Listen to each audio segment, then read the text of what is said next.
Hey guys, welcome back to my channel. I know it's certainly been a while, but here I am filming another video for you guys. It is currently, I think, over 90 degrees. It's definitely the hottest week of the year, so I'm sitting here in the shade of my front yard.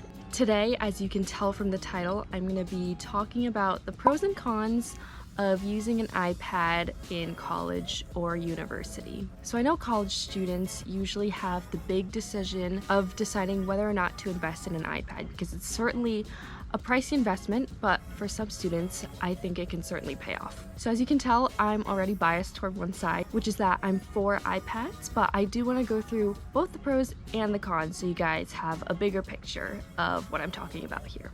Okay, so this right here is the iPad I use. It is the 2018 iPad Pro. The color is, what even is this color? I should be more prepared. This? Space gray? I'm not sure.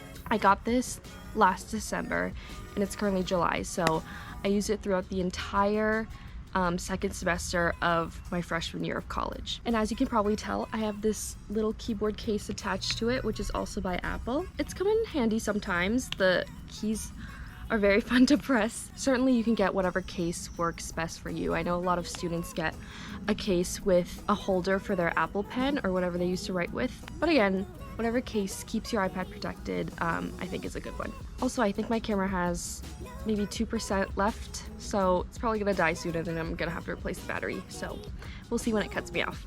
Okay, so let's start off with the pros. Clearly, an iPad is very portable. I can hold all my notes in one hand. Otherwise, I think all the papers and all the notes and everything I use for class would be piling about this tall. Okay, and we're back. So that was pretty quick, wasn't it? By the way, my battery died, that's what I mean. So instead of carrying around all those pieces of paper, all those notebooks and folders, all you really need is this little thing. And I think that is a pretty big perk. Going along with that, having everything on your iPad also means that it's really easy to access your notes wherever you go. So whether you're sitting on the bus or studying on your bed or something, you just want to pull something up on your iPad, I don't know, whatever it is, it's all right there, right in front of you. So I'll actually show you how my iPad can consolidate everything. So these four colors you hear, by the way, this is the app Notability, which I used all semester and totally enjoyed. I didn't pay for the pro version or anything. It was really easy to kind of organize the notes for all my classes just within this little area right here and access them super easily. So especially in college, professors like to assign assignments online from my experience and also usually post the slides to their website or whatever kind of class website your school uses before class. So for example, in my economics class last year, my professor always had the slideshow up on his page before class started. So right when I got to the room, I would download the slideshow on my iPad and actually take notes directly on the slideshow. And this is not really related to iPads or anything, but that's a pretty common and useful way to take notes for certain classes. It definitely varies. For example, for a math class, I love writing every single thing down that the professor writes on the board. But for other classes, the slides just have so much information, it's impossible to write everything down and listen to the professor while the class is going on. So in conclusion, I absolutely loved being able to download the slides onto my iPad and directly take notes on them. So writing things down right on the slides themselves came in very useful. But again, even if I weren't using the iPad to take notes on slides, like for example, my math class, which I mentioned earlier, I still really loved having everything right here because I've had experience, especially in high school, of having a binder of math notes at the end of the year that's literally probably this tall, and finding trouble finding that specific set of notes or that specific worksheet with that one problem I wanted to study.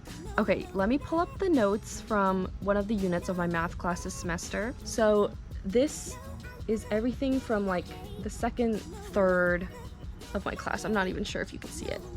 It's very zoomed out. As you can tell, it's also very easy to annotate with colors and everything without having like 10 highlighters in your pencil case to pull out. Essentially, with an iPad, everything is really just at your fingertips. One more thing that I want to note that I might have mentioned a little bit earlier is that I said that professors usually assign things online now.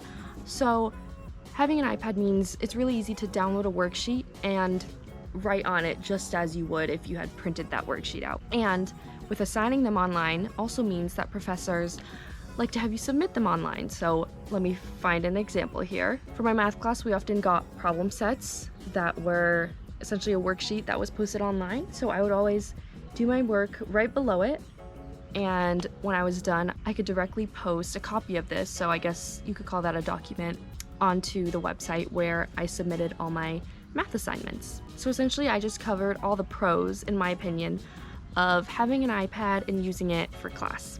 And with that, let's move on to the cons. As you can probably guess, this thing needs to be charged probably every day if I'm using it consistently.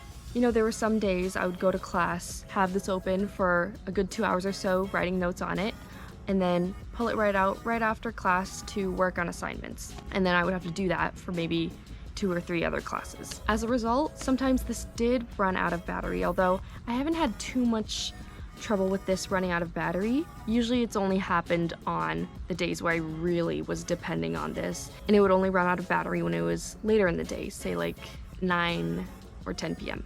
So that's the thing about an iPad, is that it does need to be charged every night, which is what I did this past semester. And obviously if you're using an Apple Pen or something, or any kind of stylus to write your notes on here, that's gonna need to be charged as well. And the reason I say that's a con, not really because it's really annoying to charge my iPad or the pen that I write with, but rather that if I happen to forget to charge it one day, the day after would kind of be stressful. That kind of goes on to my next point, which is that having an iPad, it's kind of like putting all your eggs in one basket, which is something that usually is not a good idea in life.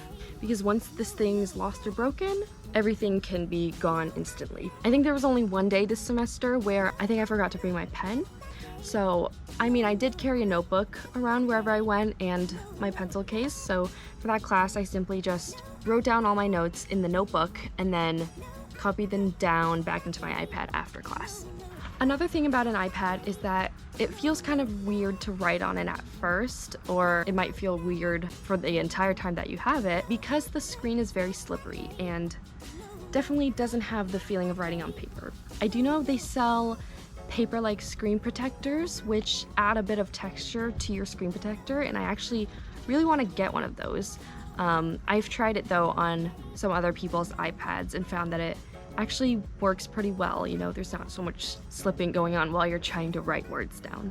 And then the last thing that's kind of annoying about an iPad is that it does strain your eyes since it's a screen, and I know we're surrounded by screens enough, so why have one there while you're also in class? And for this, I don't really have a solution, except for that for all my notes on Notability, I always set it to this cream color right here. So they always have this white option, and I set it to this color, which has a little bit more of a yellowy tan hue.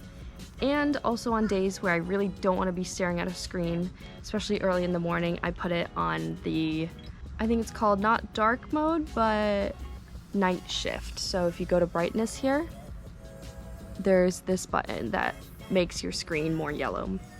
And I found that that usually helps. So thank you guys for watching. If you guys enjoyed this video, I can do another video on how I use Notability and kind of an intro video to that app, because I've really enjoyed using that for my classes and find that a lot of my friends also like using that app as well. Just as an update, it's still very hot outside, although this shade is nice. And so is the swinging chair, which I just realized I may have been swinging around on a little bit too much during the video, so hope that didn't make you dizzy or anything. But I'm gonna end this video right here and hope to see you in the next one. Bye!